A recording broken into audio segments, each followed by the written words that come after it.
My name is E-Nijah Murphy, and I will be presenting my Marketing Communication 225 midterm. The question I chose to research was question number 6. Question number 6 stated, if you were only able to gather research via the internet, what are the challenges this might pose in terms of data gathering and the value of the data gathered? Give examples and explain.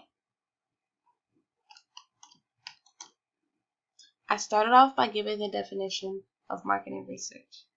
As stated in the book on page 129, marketing research is a collection of tools of assessment, evaluation, and measurement which seeks to reduce the knowledge distance between the product or service provider and the consumer, primarily the supply pertinent information concerning that customer in the marketplace that the customer operates within.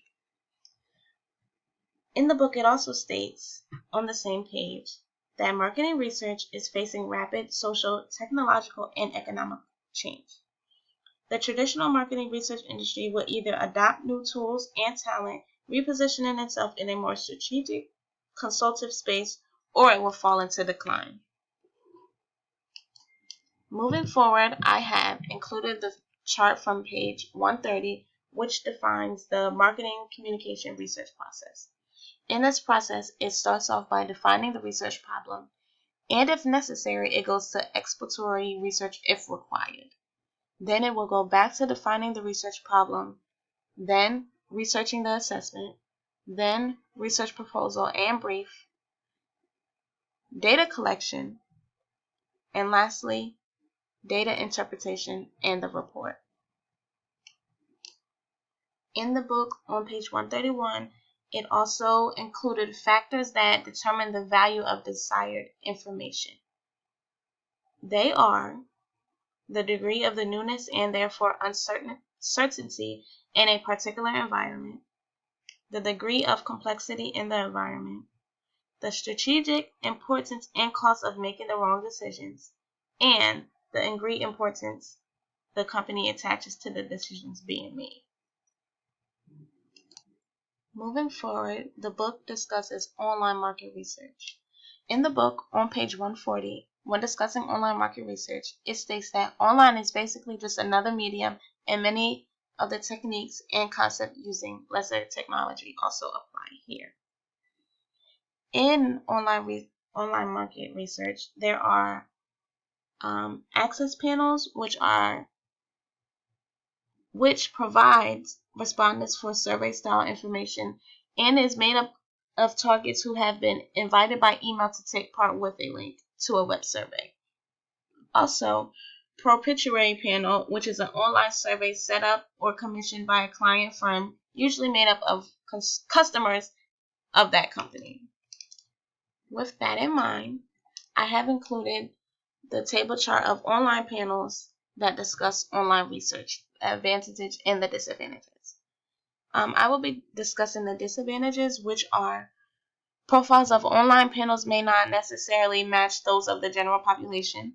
Users may lose concentration if the surveys are too long and may give less detailed answers or abandon the survey altogether. If there are technical difficulties, users might get frustrated and abandon the survey. Data might not be as reliable if the panels and surveys aren't monitored or managed correctly, and it costs more to program an online survey than to create an offline survey. So with that in mind, this just shows how when doing online research, there are many disadvantages. So if you were to have to do research strictly online, it shows how it will put you back and you will struggle with completing research solely online. Moving forward, in the book, it discusses the future of marketing research. I have included the table, as you can see, that talks about the passing and the future research tools. The passing tools are telephone surveys, timeless tools, marketing mix modeling, online surveys, focus group, ethnography, econometric modeling, social media insight, communities, text analytics, virtual reality, neural biometrics, and mobile research, passive data, and web use tracking. In the book, it also discusses how the rise of do-it-yourself is what is going to be the new form of research, which is not really effective because you are not able to actually sit and observe people, collect accurate data, know that you have the right focus group, know that the group that you were trying to target, like that's the correct group. So there are many things that come with research. And then if you were like strictly online, that's limiting to you like a lot. So in conclusion, gathering research solely from the internet will come with challenges because you are very limited when it comes to research. Trying to collect data and it will only be coming from one source, that will come with many challenges in trying to conduct in-depth interviews, having a focus group, and conducting observations. So, referring back to the question, if you were only able to gather research via the internet, what are the challenges it might pose in terms of data gathering and the value of the data gathering? Give examples. I hope that this presentation has given you all the information that you need. Thank you for listening.